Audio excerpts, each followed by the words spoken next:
श्यामा जय जय श्याम, जय जय श्री वृंदावन धाम।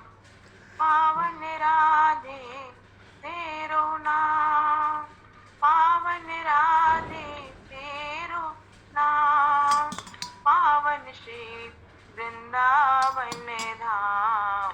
जय जय श्यामा जय जय श्याम, जय जय श्री वृंदावन धाम।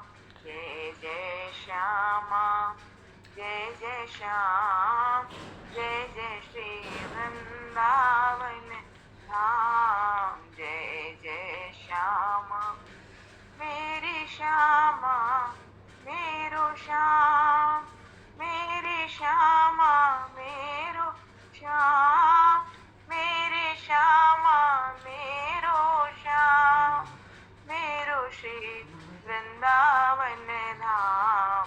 जय जय श्यामा जय जय श्याम, जय जय श्री वृंदावन धाम। जय जय श्यामा जय जय श्याम, जय जय श्री वृंदावन धाम। हित को श्यामा हित को श्याम, हित को श्यामा हित को श्याम, हित को श्यामा हित को श्याम, हित को श्री वृंदावन धाम। जय जय श्यामा जय जय श्याम, जय जय श्री वृंदावन धाम।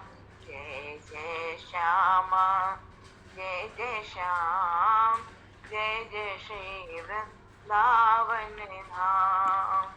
प्यारी श्यामा प्यारो श्याम, प्यारी श्यामा प्यारो श्याम, प्यारी श्यामा प्यारो श्याम, प्यारो श्री वृंदावन धाम। जय जय श्यामा जय जय श्याम, जय जय श्री वृंदावन धाम। जय जय श्यामा जय जय श्याम, जय जय श्री वृंदावन धाम। वृंदावन बिहारी लाल की जय, गुरु सरकार की जय, श्री राधा वल्लभ लाल की जय। जय जय श्री राधे जय जय श्री राधे। भक्तवांक्षा कल्पतरु शरणागत वत्सल, भक्तवत्सल, दीनबंधु दयासिंधु,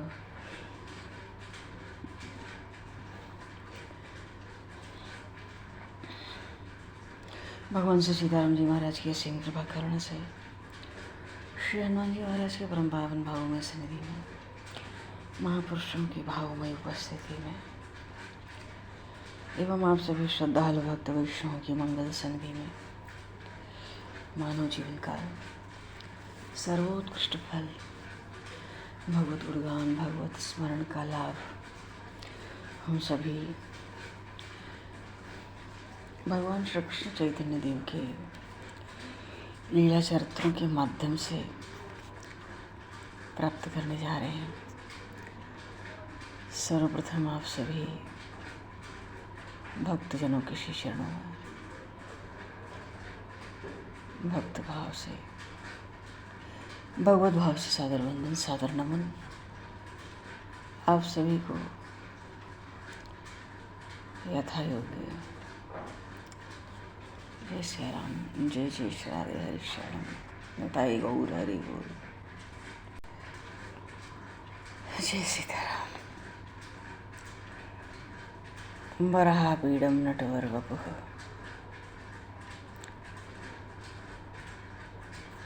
कर्णयो कर्णिकारम्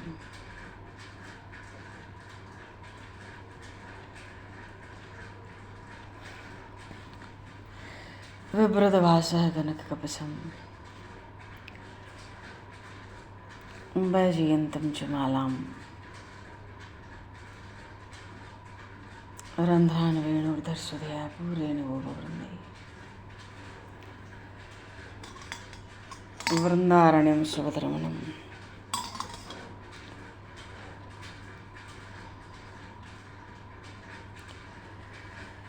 प्राविशद गीत कीर्ति है।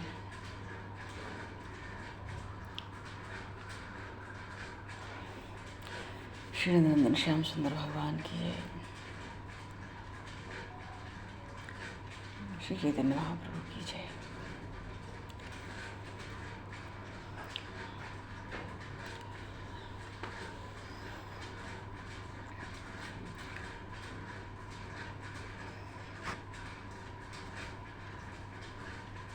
आज्ञा पालन के समान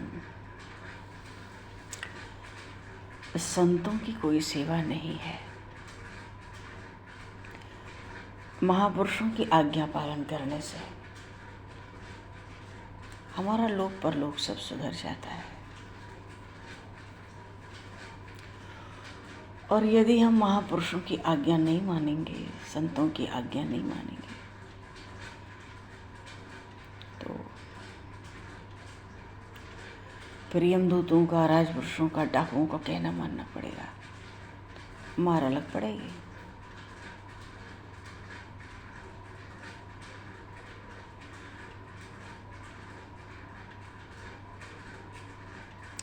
जीव में ये बुद्धि ही नहीं है कि हमें कब और क्या चाहिए।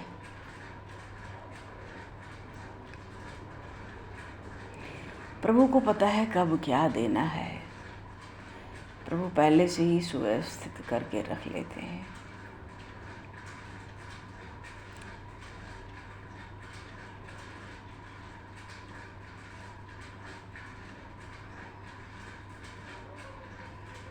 अगर ममता के वश हम किसी प्राणी में, जीव में, किसी मनुष्य में, किसी वस्तु में मोहित हो गए या भोगों में आसक्त हो गए, तो संत महात्मा कहते हैं बुरी तरह फंस जाओगे। फिर निकलना अत्यंत कठिन हो जाएगा।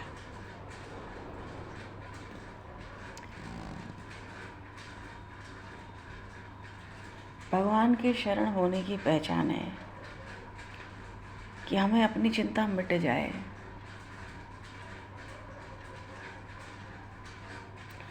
कोई भूला भटका हो, अचानक घर पहुंच जाए भूलते भटकते, तो सब आफत मिट जाती है। ऐसे ही भगवान की शरण हो जाने से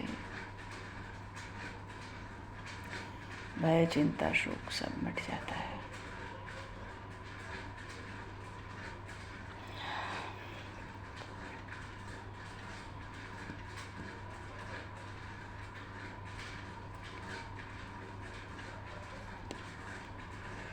तुलसी श्री रघुवीर तजी, करो भरोसो और सुख संपत्ति की काचली, नरकहु नाही ठौर। गोस्वामी जी कहते हैं, श्री तुलसीदास जी महाराज, जो भगवान राम को छोड़कर किसी दूसरे पर भरोसा कर बैठते हैं, सुख संपत्ति क्या मिलेगी, उनको तो नरक में भी स्थान नहीं है। भाव है कि मनुष्य को भगवान के सिवा किसी दूसरे का कभी भरोसा नहीं करना चाहिए।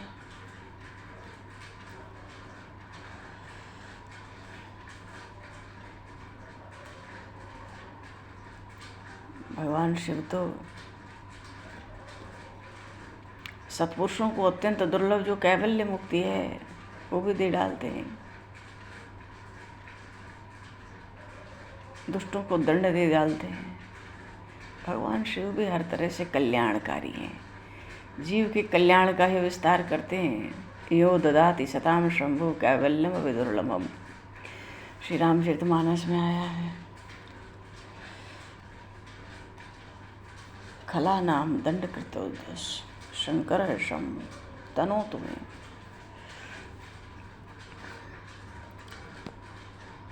ऐसे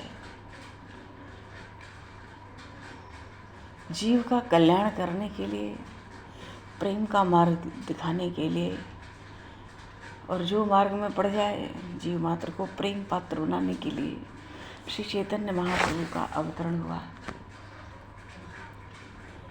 और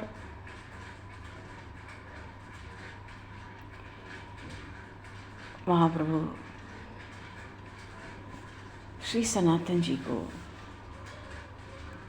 सनातन जी महाराज जब कारागार से छूटकर आए, महाप्रभु बड़े प्रसन्न हुए, उनका बड़ा आदर किए और उनको वैष्णवता का स्वरूप दे दिया। और फटी चिथड़ी गुदड़ी, सिर पे थोड़ी सी साफी, पुराने कपड़े की, कमर में एक लंगोट, भोजन में मधुकरी। और सनातन जी को प्रभु ने अभी कोई, जैसे श्री रूप जी को महाप्रभु ने भक्ति तत्व का स्वरूप संक्षेप में सुनाया था, तो ये भी आज्ञा दी, आगे चल के इसका विस्तार करना, तुम भक्तों के सन्मुख भक्ति तत्व का विस्तार करना। श्री रूप जी ने, श्री रूप गोस्वामी पाद ने भविष्य में भक्ति रसामृत सिंधु जैसे ग्रंथ की रचना करी, जिसमें भक्ति के 64 अंगों की, भक्ति के 64 अंग हैं, 64 में से किसी भी अंग को पकड़ के भगवत भक्ति हो है, उसमें विशेष कथा और नाम की महिमा है। तो सनातन जी को भी शास्त्रीय शिक्षा महाप्रभु ने दी।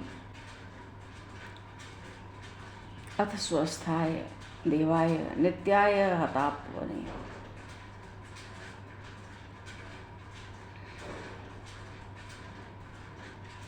महाप्रभु अपने में ही सदा स्थिर रहते हैं, सब पापों का नाश कर दिया करते हैं भक्तों के। विधि निषेध कोई चीज़ नहीं है उनके लिए, साक्षात ज्योति स्वरूप ही है श्री चैतन्य प्रभु।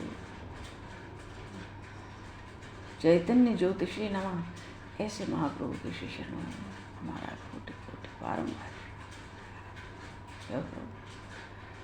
तो भाव है कहने का कि महाप्रभु श्री कृष्ण चैतन्य देव की असीम कृपा प्राप्त हो जाने पर श्री सनातन जी को प्रभु से कुछ शास्त्रीय प्रश्न पूछने की जिज्ञासा हुई।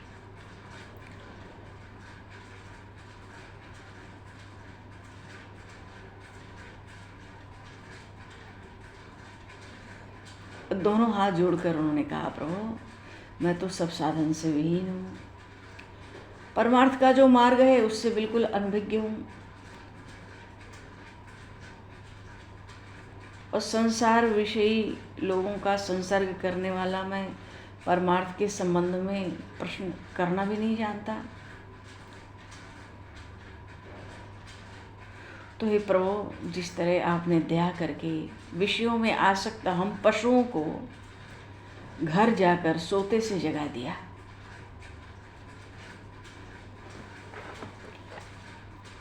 घर जाकर सोते से ही जगा दिया, मानो उन्हीं के तो नगर में महाप्रभु खुद आए थे, ये तो आए नहीं थे। इसलिए श्री सनातन जी ऐसे कहते हैं। उसी प्रकार है प्रभु, हमारे इस पशुपने को भी मिटा दीजिए, मनुष्यता प्रदान कर दीजिए। तो हमारे योग्य जो उचित शिक्षा आप समझे वो मुझे दीजिए। हम कौन हैं, हमारा क्या कर्तव्य है, भगवान के साथ हमारा क्या संबंध है, भगवान का क्या स्वरूप है।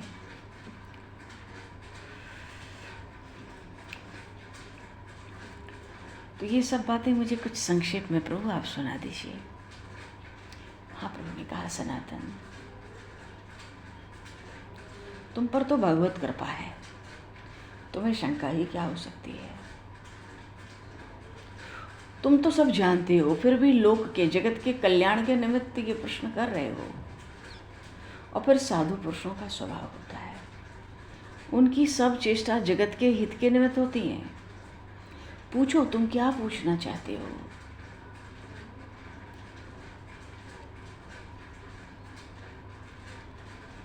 सनातन जी सिंह ने पूछा कि प्रभु, जीवों में इतने जीव हैं, सृष्टि में सब अलग अलग मालूम पड़ते हैं, क्यों? सब तो एक भगवान के ही अंश हैं, सुना जाता है, ये अलग अलग मालूम पड़ते हैं। महाप्रभु ने कहा, सनातन शास्त्रों में 4 तरह के जीव हैं, मुक्त, नित्य, मुमुक्षु और बद्ध। सनक सनंदन आदि ये तो मुक्त जीव हैं, मानो संसार में रह भी लें तो संसार का बंधन न होगा, हमेशा ही भगवान श्री कृष्ण के संकीर्तन में दिन रात लगे रहते।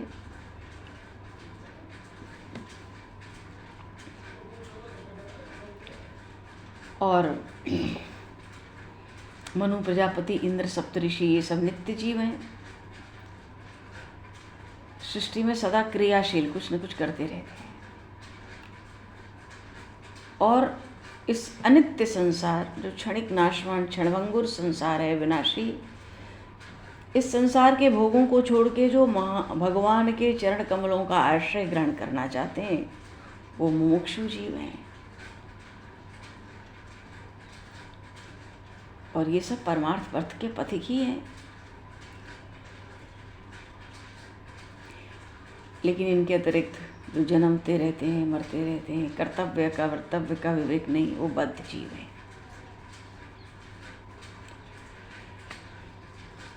तो जो विषयों में फंसे हैं वो तो पशु पक्षी की श्रेणी में हैं, ये साधन भजन नहीं कर सकते।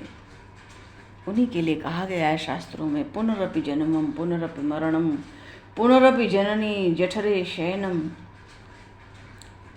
शास्त्रों में तो तुम जानते हो जीवों की 84 लाख योनियां बताई गई हैं। भगवान की चरण कमलों से अलग होकर प्राणी इन 84 लाख योनियों में भटकता है और हजारों वर्षों से भगवान से अलग हुआ है।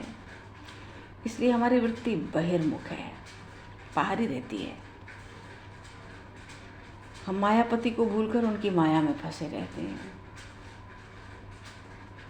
और वो माया ही, वो दुस्तर माया ही 84 लाख योनि में जीव को घुमाती रहती है। तो सनातन जी ने पूछा, प्रभु इस माया से छूटने का क्या उपाय है? कोई उपाय है? हाँ उपाय है, एक ही उपाय है। क्या? जो माया को छोड़कर मायापति की शरण में चला जाए उसकी माया छूट जाती है। बोलिए श्री भक्त वत्सल भगवान की जय।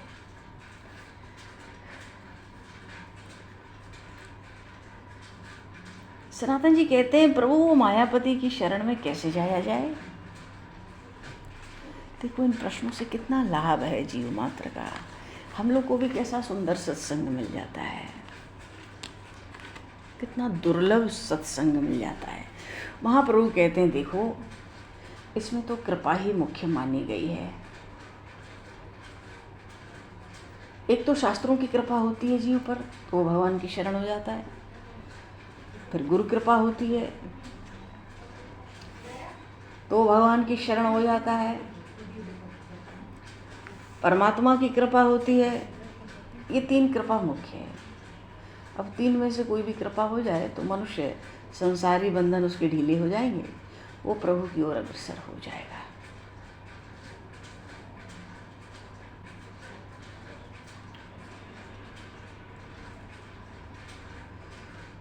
सनातन जी ने पूछा, प्रभु जीव को अंतिम शांति कहाँ जाकर मिलेगी? क्योंकि अगर भगवान से विमुख हैं तो नाना 84 लाख योनियों में दुख पाते हैं। पृथ्वी पे भी दुख ही दुख है जन्म लेकर। स्वर्ग आदि लोकों में सुख होता है पर शांति नहीं मिलती। तो ये अंतिम शांति कहाँ मिलेगी? और चींटी से लेके ब्रह्मा तक सब माया में ही बंधे हैं। तो महाप्रभु ने कहा, देखो परम शांति तो भगवान के चरण कमलों में पहुंचने पर ही प्राप्त हो सकती है।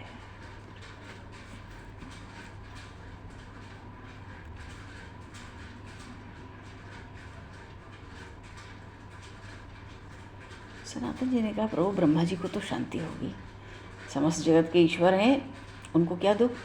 सारा जगत उन्होंने उत्पन्न किया है। प्रभु हंस गए, अरे ईश्वर तो वो एक श्री कृष्ण ही हैं। न जाने कितने असंख्य ब्रह्मा इस विश्व में प्रतिक्षण उत्पन्न होते हैं और नष्ट हो जाते हैं। आश्चर्य हुआ सनातन जी को, तो कैसी बात है? ब्रह्मांड के ईश्वर ब्रह्मा जी तो अकेले ही हैं और असंख्यों ब्रह्मा है। ये बात तो हमें समझ ही नहीं आई, पर समझने की इच्छा है। महाप्रभु ने समझाया। काशी में बैठे हो,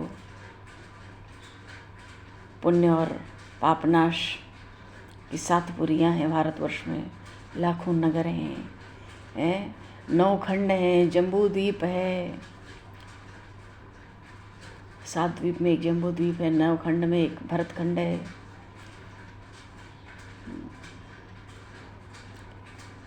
और जम्बू द्वीप में 9 खंड हैं विशेष।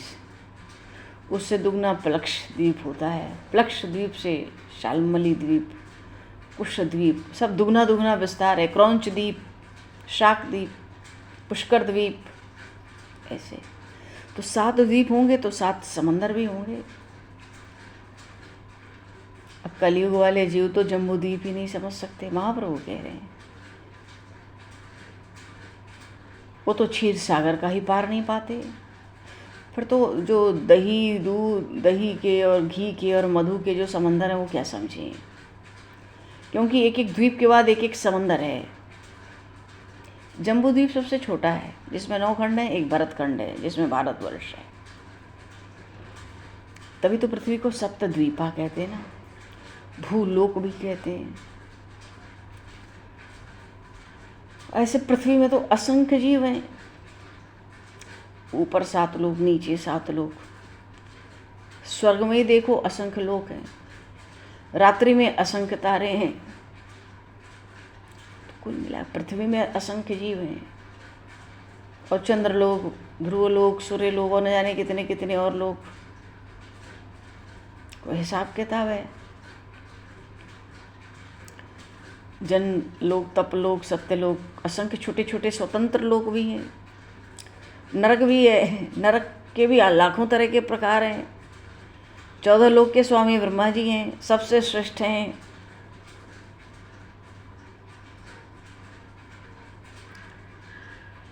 सौ वर्ष के बाद वो भी बदल जाते हैं। पर ब्रह्मा जी के 100 वर्ष अलग होते हैं। उनके 100 वर्ष का एक दिन हमारे 100 वर्ष के बराबर होता है। एक दिन हमारे हिसाब से 4.5 अरब वर्ष की आयु होती है एक ब्रह्मा जी की। और महाप्रभु तो कहते हैं ऐसे असंख्य ब्रह्मा है। कौन हिसाब लगाए भाई। तो ब्रह्मा जी की ऐसी आयु सुन के सनातन जी को बड़ा आश्चर्य हुआ, महान आश्चर्य है, और बड़ा भारी वैराग्य भी हुआ।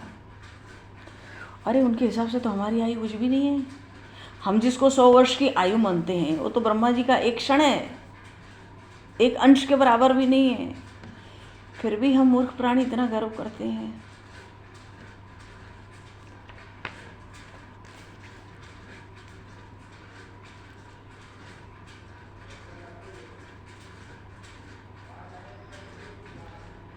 महाप्रभु ने सनातन जी की वाणी में परम वैराग्य था। चींटी से लेके ब्रह्मा तक दिन रात उत्पन्न हो रहे, नष्ट हो रहे हैं। सनातन जी ने पूछा, प्रभु इस चक्र से छुटकारा पाने का कोई उपाय है? महाप्रभु ने कहा, वो देखो वो जो श्री कृष्ण है ना, वो इस चक्र से बिल्कुल अलग है।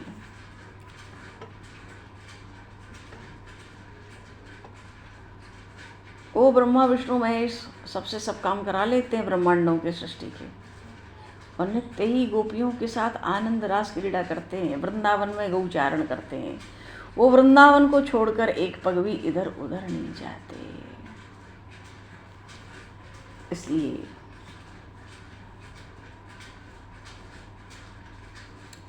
इसलिए जो भगवान सबकी आत्मा है और जो सर्वभाव से उन भगवान की शरण चला जाता है, वो इस चक्र से छूट जाता है। चींटी से लेके ब्रह्मा तक के चक्र से वो छूट जाता है।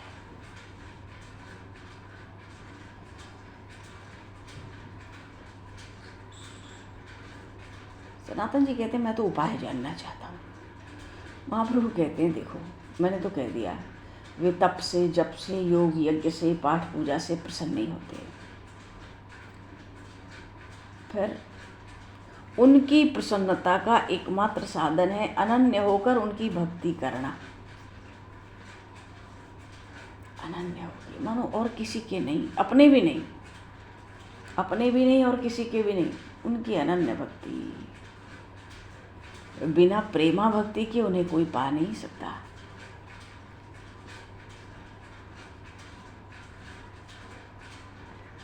और जिसको वो अपना कह के वर्ण कर लेते हैं तो गोपी या सखी बनाकर अपनी लीलाओं में सम्मिलित कर लेते हैं। और सखी बने बिना उनकी लीलाओं का कोई अनुभव नहीं कर सकता। और सखी कोई थोड़े ही बन जाता है स्वयं। जब अनन्य होकर, दीन होकर, निराश्रय होकर,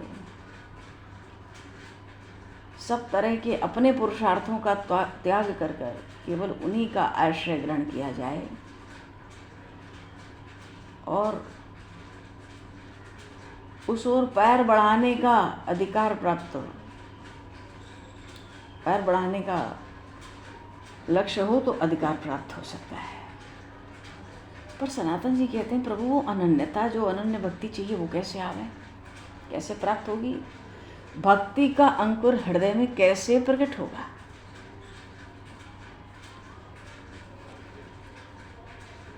तो महाप्रभु ने कहा सनातन भगवान के प्रति अनन्यता प्राप्त हो जाए, एक सर्वोत्तम उपाय है। सर्वोत्तम एक ही उपाय है कह लो। जैसा परमहंस शिरोमणि जड़ भरत जी ने राजा रघुगण से कहा, श्रीमद् भागवत में जड़ भरत जी महाराज कहते हैं, अरे महात्माओं की चरण रज में लूटे बिना भगवत कृपा की प्राप्ति नहीं हो सकती। कोई तप से, यज्ञ से, दान से, घर द्वार छोड़ देने से, वेद पढ़ने से, जग अग्नि सूर्य का सेवन करने से, ये जड़ भरत जी श्रीमद् भागवत में कह रहे हैं, महापुरुषों के चरणों की रज में लौटे बिना भगवत कृपा की प्राप्ति नहीं हो सकती। तो उसकी प्राप्ति का एक ही साधन है, श्रद्धा के साथ। तो परम समर्थ भगवत भक्त हैं, उन महापुरुषों की चरण धूलि में लौटा जाए।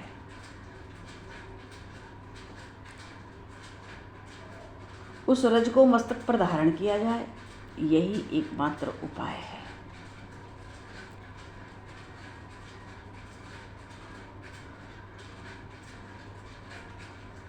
साधु सेवा के बिना जो भगवत कृपा का अनुभव करना चाहता है वो तो ऐसा है मानो भवसिंधु को तैर के पार करना चाहता है। और इसी बात को लक्ष्य करके प्रहलाद जी महाराज ने अपने पिता हिरण्यकश्यप से कहा था, निष्किंचनानां न वृणीत यावत्, श्रीमद् भागवत में।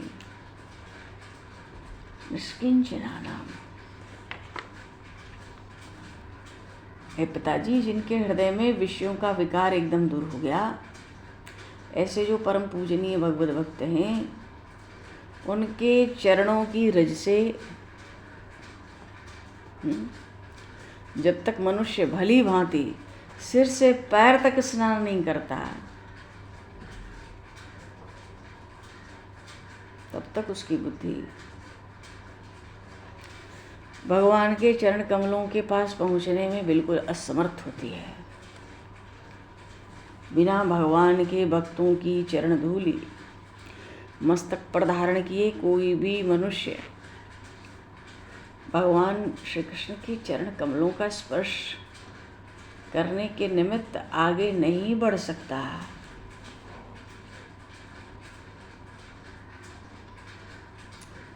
तो बड़े श्रद्धा और भक्ति के साथ महापुरुषों की सेवा होनी चाहिए।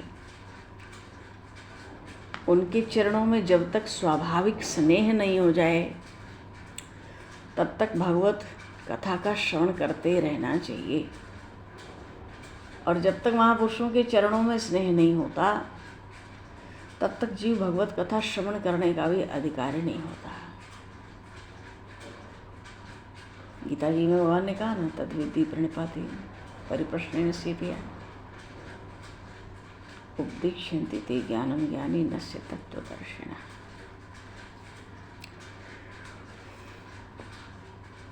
मानो यहाँ पर महाप्रभु ने भगवान श्री कृष्ण की अनन्य भक्ति, विशुद्ध भक्ति और उन प्रभु की कृपा को प्राप्त करने का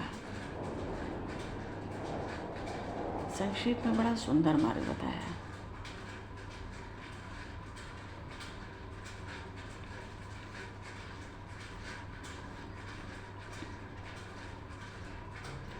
और फिर उपदेश का भी अधिकारी वही होता है जिसके हृदय में देवता के प्रति, ब्राह्मण के प्रति, गुरुजनों के प्रति, भगवान के भक्तों के प्रति श्रद्धा का भाव हो।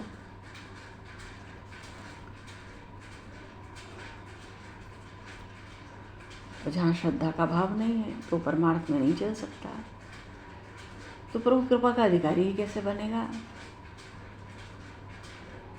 महाप्रभु ने तो सनातन जी से कहा, बहुत बातों में देखो क्या रखा है,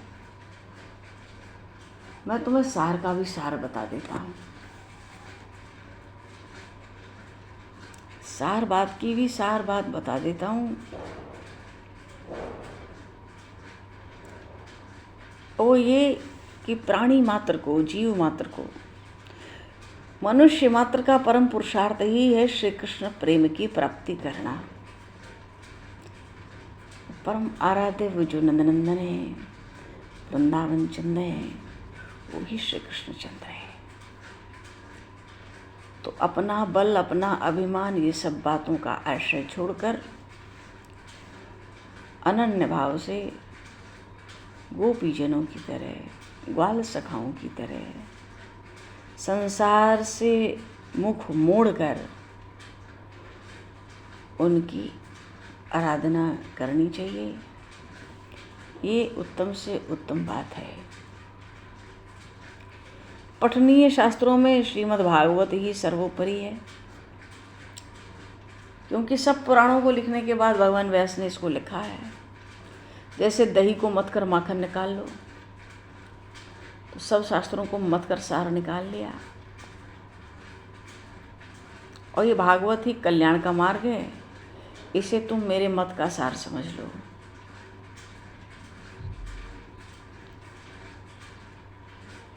मेरी इस बात को हृदय में धारण कर लो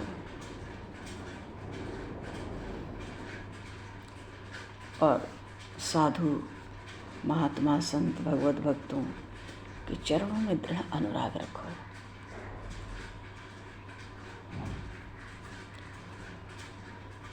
कैसे भी हो, कभी उनकी निंदा मत करो। सबको ईश्वर बुद्धि से नम्र होकर प्रणाम कर लो। तुम्हारा कल्याण होगा, ये मैं तुम्हें हृदय से आशीर्वाद देता हूँ। बोली श्री चैतन्य महाप्रभु की जय।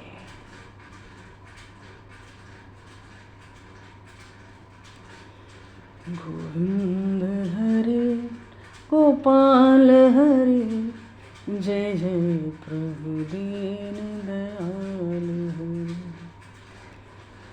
गोविंद हरे गोपाल हरे, जय जय प्रभु दीन दयाल हरे। गोविंद हरे गोपाल हरे, जय जय प्रभु दीन दयाल हरे। गोविंद गोविंद गोपाला, गोविंद गोविंद गोपाला, जय गोविंद गोविंद गोपाला, जय गोविंद गोविंद गोपाला। गोविंद हरे गोपाल हरे, जय जय प्रभु दीन दयाल हरे। गोविंद हरे गोपाल हरे, जय जय प्रभु दीन दयाल हरे।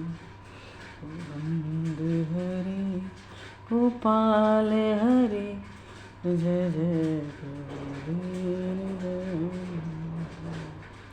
श्री चैतन्य महाप्रभु तो स्वयं साक्षात श्री कृष्ण के अवतार हैं और अपने श्रीमुख से भगवान श्री कृष्ण की अनन्य उपासना की पद्धति को समझा रहे हैं।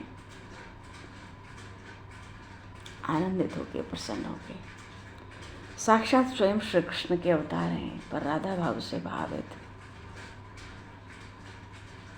श्री राधा भाव से भावित कहने का भाव है तो श्री कृष्ण के अवतार, पर श्री राधा रानी के हृदय को लेकर प्रकट हुए हैं। उनके हृदय के भावों को हृदयंगम करके प्रकट हुए हैं।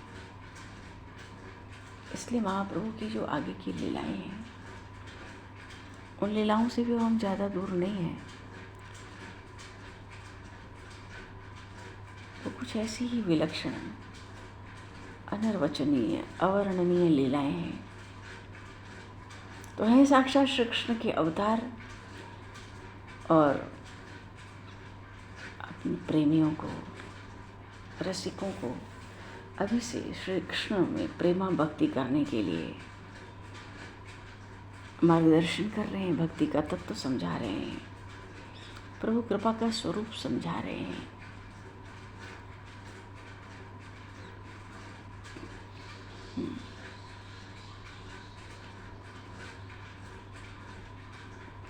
और महाप्रभु कहते हैं कि जो मैंने तुम्हें आशीर्वाद दिया है और समझाया है, तुम विस्तार से भक्ति के ग्रंथों में इन बातों का वर्णन करना, और मंगलमय भगवान तुम्हारा मंगल करेंगे। इतना कह के महाप्रभु चुप हो गए। बड़े भक्ति भाव से भरकर सनातन जी ने महाप्रभु को प्रणाम किया उनके श्री चरणों में। महाप्रभु उनके शरीर पे हाथ फेरते हुए आशीर्वाद देते हैं। 2 महीने महाप्रभु के पास काशी में रहकर इस सत्संग, सब गुप्त तत्वों पर सत्संग होता रहा। और 2 महीने महाप्रभु के सत्संग से सनातन जी भक्ति मार्ग के गूढ़ से भी गूढ़ सब बातों को समझ लिए, और आगे चल के श्री धाम वृंदावन में बड़े विस्तार से उन बातों का ग्रंथों में वर्णन करेंगे। बोले श्री चैतन्य महाप्रभु की जय, श्री सनातन जी महाराज की जय। ऐसा महाप्रभु को तो एक एक को तैयार करते हैं, और अलग अलग स्थान में जहाँ उनको उचित लगता है भक्तों को मार्गदर्शन करके उधर पहुंचा देते हैं। बोली श्री राम राजा सरकार की जय, श्री नंदनंदन श्याम सुंदर भगवान की जय, गौरी शंकर भगवान की जय, श्री महाराज की जय। सब संतन की जय, सब भक्तन की जय, सब गुरुदेव भगवान की जय। समय को दूषित करते हुए